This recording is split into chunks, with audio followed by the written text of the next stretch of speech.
तो अभी तक हमने देखा तांजीरो टोक्यो आ जाता है जहां उसका सामना सबसे खतरनाक डीमन मुजान से होता है और मुजान वही है जिसने तांजीरो की पूरी फैमिली को मारा था। लेकिन मुजान टोक्यो में एक इंसान बनकर रह रहा था। वो तांजीरो को मारने के लिए दो डीमंस को भेजता है। अब इधर शहर में सब कुछ पहले जैसा हो चुका था तो तांजीरो वापस उसी शॉप पर आता है और वो दुकान वाला तांजीरो पर बहुत चिल्लाता है क्योंकि तांजीरो खाने की प्लेट को ऐसे ही फेंक कर चला गया था। तांजीरो उससे एक प्लेट और खाना मांगता है और खाना खाने के बाद वो दोनों वहां से जाने लगते हैं। कुछ दूर जाने पर तांजीरो को वही लड़का दिखाई देता है जो उस औरत के साथ था। वो लड़का तांजीरो को कहता है कि उसकी मैडम उसे बुला रही है ताकि वो दोनों एक सेफ जगह पर रह सके। तांजीरो पहले तो मना करता है लेकिन फिर वो मान जाता है। वो लड़का नेजुको को देखकर कहता है कि तुम जानते हो ना ये लड़की डीमन है और ये कितनी भद्दी दिखाई देती है। तांजीरो को उस लड़के पर बहुत गुस्सा आता है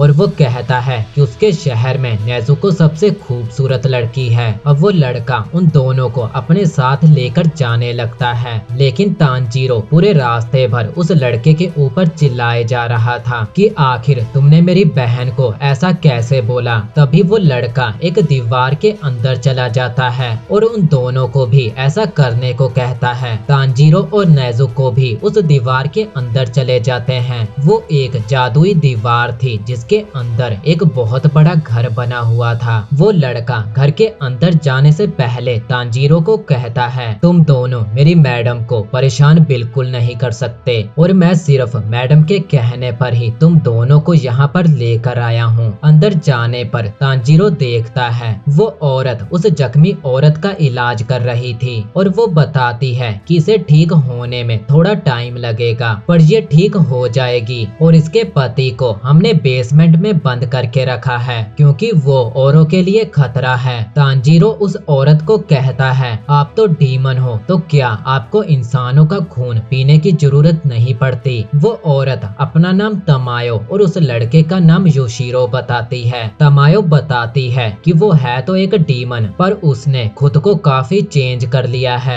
और मुजान के शराब को भी खुद से हटा दिया है। तांजीरो पूछता है कि कैसा शराब तो तमायो उन्हें लेकर दूसरे कमरे में आ जाती है जहां वो बताती है कि उन्होंने खुद को बहुत चेंज कर लिया है और अब वो बस थोड़े से ही खून के सहारे जिंदा रह सकते हैं। वो दोनों गरीब लोगों से उनका खून डोनेशन के नाम पर खरीद लेते हैं। तमायो बताती है कि योशिरो को उसने ही डीमन बनाया है। सिर्फ मुजान ही लोगों को डीमन बना सकता है लेकिन उसे 200 साल लगे जिसके बाद वो एक इंसान को डीमन बना पाई है। तांजीरो हैरान हो जाता है और तमायो से उसकी एज पूछता है लेकिन योशिरो उसे मारते हुए कहता है क्या तुम्हें नहीं पता किसी औरत से उसकी एज नहीं पूछते। तमायो बताती है कि वो सिर्फ उसी इंसान को डीमन बनाती है जिसके बचने के चांस बहुत कम होते हैं और वो उनसे पूछने के बाद ही ऐसा करती है। अब तांजीरो तमायो से पूछता है क्या आप किसी डीमन को वापस इंसान बना सकती हो। इधर मुजान के भेजे गए वो दोनों डीमंस तांजीरो का पता लगा रहे थे। उनमें एक लड़का और एक लड़की थी। लड़के के हाथों में आंखें बनी हुई थी और लड़की के पास बॉल थी। लड़के के हाथ पर जो आंखें थी वो उन्हें तांजीरो तक जाने का रास्ता दिखाती हैं। इधर तमायो तांजीरो को बताती है कि हर बीमारी का कोई ना कोई इलाज होता ही है और इसका भी होगा,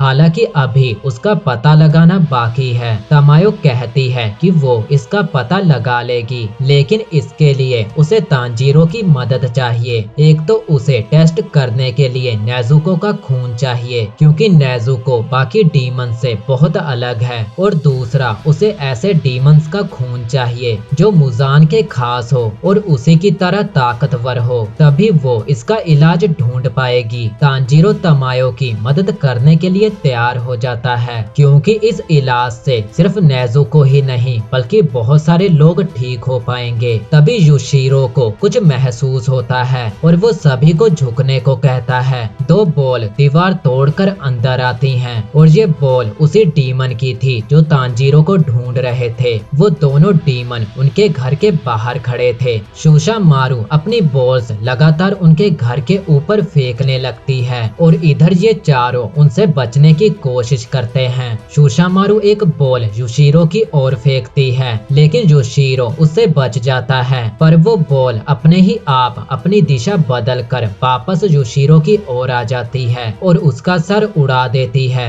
नेजुको उस घायल औरत को किसी सेफ जगह पर छुपाने चली जाती है। अब तांजीरो उन डीमंस की स्मेल सूंघकर कहता है, ये डीमंस बहुत ज्यादा ताकतवर हैं। सुसामारू तांजीरो को देखकर कहती है, तुमने ही वो इयररिंग्स पहनी हुई है, यानी कि हमें तुम्हें ही मारना है। तांजीरो समझ जाता है कि ये दोनों उसके ही लिए आए हैं। अब सुसामारू अपनी बॉल तांजीरो के ऊपर फेंकती है। तांजीरो समझ चुका था कि ये बॉल अपनी दिशा बदल सकती है, तो वो उस बॉल से बचने की जगह उसे काटने का सोचता है। वो अपनी तलवार उस बॉल के आर पार कर देता है, मगर इससे कुछ भी नहीं होता।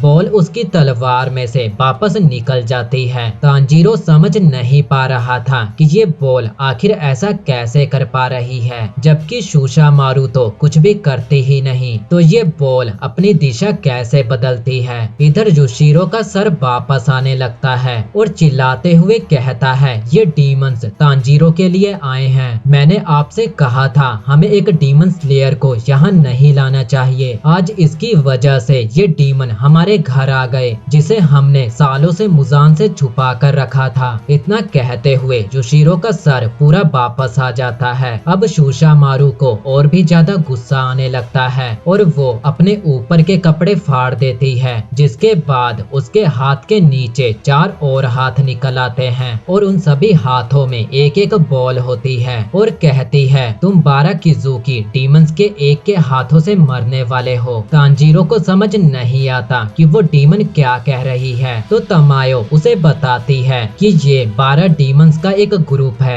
इसमें दुनिया के 12 सबसे खतरनाक डीमंस हैं और ये सभी डीमन मुजान के अंडर में काम करते हैं। अब सुसामारू अपनी बॉल्स तांजीरो के ऊपर फेंकना शुरू कर देती है। तांजीरो उन बॉल से बचता है, लेकिन वो बॉल अपनी दिशा बदल कर उसे मारते ही जा रही थी। वो बॉल को 2 टुकड़ों में भी काट देता है, लेकिन फिर भी वो बॉल अलग अलग होकर उसे मारती हैं।